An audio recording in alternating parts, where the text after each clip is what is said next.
Assalamualaikum warahmatullahi wabarakatuh. Salam bahagia selalu buat sahabat channel mirisnya kehidupan zaman sekarang.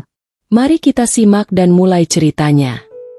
Senja turun perlahan di desa kecil bernama Karangsari. Langit memerah, tapi tak sehangat hati seorang anak laki-laki bernama Raka yang duduk termenung di bawah pohon jati tua di pinggir sawah. Bocah berusia 10 tahun itu menatap lurus ke horizon, seolah menunggu sesuatu yang takkan pernah datang. Bajunya lusuh, celananya robek di lutut, dan kedua telapak kakinya kotor penuh debu jalanan. Ia tidak menangis, namun dari tatapannya, orang bisa tahu, hatinya telah lama basah oleh air mata yang tak tumpah. Raka tinggal sendirian di sebuah gubuk reot peninggalan orang tuanya yang telah tiada. Ibunya meninggal 3 tahun lalu karena penyakit paru-paru, sementara ayahnya pergi ke kota untuk mencari pekerjaan, dan tak pernah kembali. Desa hanya memberi kabar samar bahwa ayahnya mungkin tewas tertimpa runtuhan bangunan saat bekerja serabutan. Sejak itu, Raka menjadi sebatang kara. Tetangga sesekali memberi makan, tapi sebagian besar orang menganggap Raka beban. Seorang anak kecil tanpa masa depan, tanpa siapa-siapa. Setiap pagi, Raka bangun lebih awal dari matahari. Ia memungut sisa sayur di pasar desa, atau mencari botol bekas untuk dijual. Ia tak sekolah, tak bermain, tak memiliki teman. Dunia Raka hanyalah keheningan dan kerja keras. Di malam hari, ia tidur berselimut kain tipis, berteman angin dan suara jangkrik yang menyayat. Ia masih ingat ibunya. Setiap kali menatap langit malam, ia memanggil namanya dalam hati. "Bu, Raka kangen," bisiknya pelan. Tak ada yang menjawab, hanya angin yang mengelus rambut kusamnya. Di desa ini, ia hidup tapi seakan tak ada.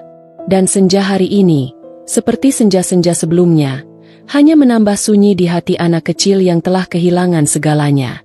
Suatu pagi yang dingin, Raka berjalan menyusuri jalanan berbatu menuju pasar desa. Perutnya perih menahan lapar. Sudah 2 hari ia hanya minum air sumur. Hari ini ia berharap bisa mendapatkan sisa makanan dari para pedagang yang iba. Langkahnya gontai, tubuhnya ringkih, tapi matanya tetap mencari. Satu tanda kebaikan dari dunia yang terus menggigitnya tanpa ampun. Di pasar, ia duduk di dekat gerobak sayur milik Bu Ratmi, wanita parubaya yang kadang memberinya nasi basi. Tapi hari ini, Bu Ratmi hanya menatapnya dengan tatapan tak enak. "Maaf, Raka, daganganku sepi. Aku sendiri belum makan," katanya. Raka tersenyum tipis dan mengangguk. Ia tak marah. Sudah lama ia paham, rasa lapar bukan hanya miliknya. Ia lalu berpindah, menghampiri Pak Darto, tukang gorengan yang biasanya menyisakan tempe gosong. Tapi Pak Darto malah menatap tajam. "Kau ini kayak setan kecil. Tiap hari minta-minta. Gak malu?" hardiknya sambil menendang ember kecil yang dibawa Raka. Isinya hanya beberapa botol plastik. Semua tumpah. Orang-orang menoleh. Sebagian menertawakan. Raka diam. Matanya merah. Tapi air mata tetap tak turun. Ia punguti satu-satu botol itu, lalu pergi tanpa berkata apapun. Ia bersembunyi di balik tembok kosong dekat pasar. Tubuhnya gemetar, bukan hanya karena lapar tapi karena luka yang tak terlihat. Ia mulai berbicara pada dirinya sendiri, seperti biasa. "Kalau ibu masih ada, pasti Raka nggak kayak gini ya," gumamnya lirih.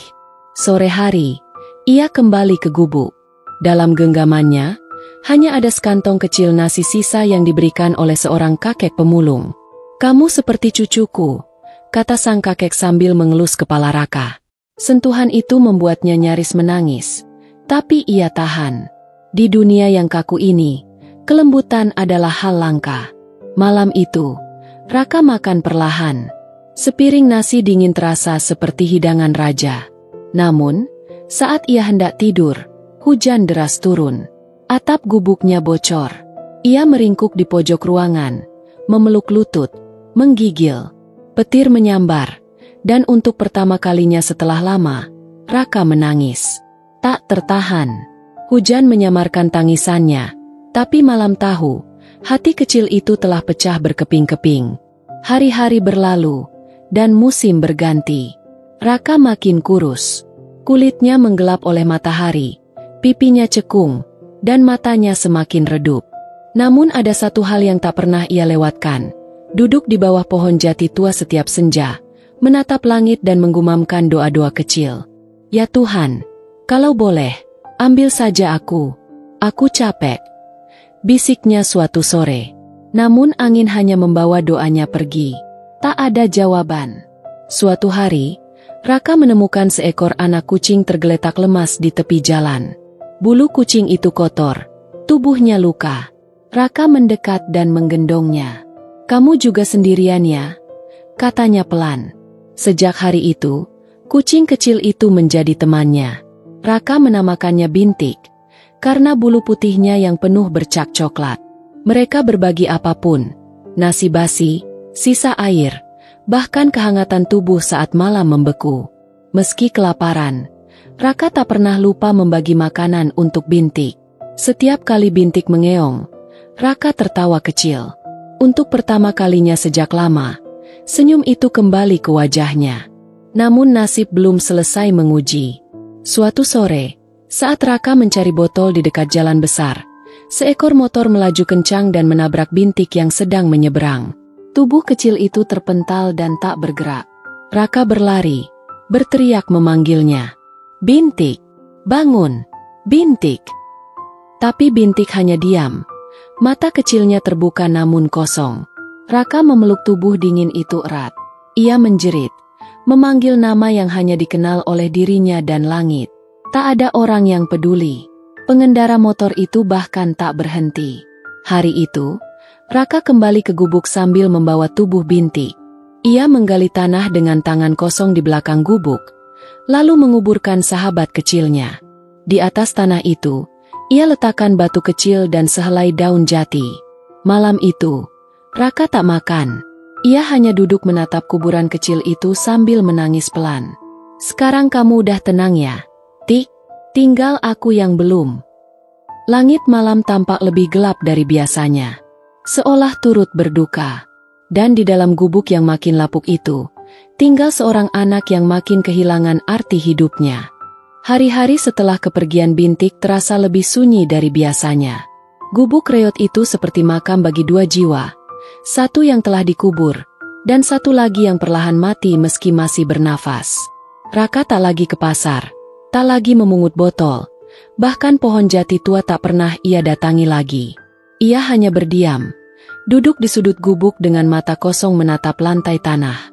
Lapar tak lagi menyakitkan, karena rasa pedih yang lebih dalam telah lebih dulu menguasai tubuhnya. Kehilangan. Ia hanya minum air hujan yang tertampung dalam ember bocor. Tubuhnya lemas, wajahnya pucat. Tapi tak ada satupun orang desa yang datang bertanya kabar. Mereka mengira Raka sudah biasa hidup begitu. Bagi mereka, ia hanyalah bayang-bayang yang tak mengganggu. Suatu malam, hujan deras turun lagi. Angin kencang menggoyang atap. Raka menggigil, tubuhnya demam. Ia meringkuk sambil memeluk kain lusuh peninggalan ibunya. "Bu, Raka nyusul ya?" bisiknya lirih, dengan suara serak yang nyaris tak terdengar. Malam itu, ia tak tidur. Ia hanya memejamkan mata, menanti akhir. Esok paginya, seorang petani yang lewat melihat pintu gubuk terbuka. Ia masuk, dan mendapati tubuh kecil Raka terbaring diam. Wajahnya tenang. Di tangannya masih tergenggam selembar foto lusuh. Foto dirinya bersama ibu. Desa mendadak gaduh. Beberapa orang baru tersadar bahwa anak kecil itu ternyata masih ada, dan kini telah tiada. Mereka mengumpulkan sumbangan, menggali makam kecil di samping gubuk, tak jauh dari kuburan Bintik. Tak ada tangisan, hanya kesunyian yang mengantar Raka ke peristirahatan terakhirnya. Malam harinya, langit tampak cerah. Bintang bersinar lebih terang dari biasanya. Pohon jati tua bergoyang pelan seolah berdoa. Dunia memang kejam, tapi malam tahu, ada satu jiwa polos yang akhirnya bebas dari luka. Dan dunia tetap berlalu. Tapi bagi angin, hujan, dan pohon tua di ujung desa Karangsari, nama Raka akan selalu tinggal, sebatang kara, namun tak pernah dilupakan.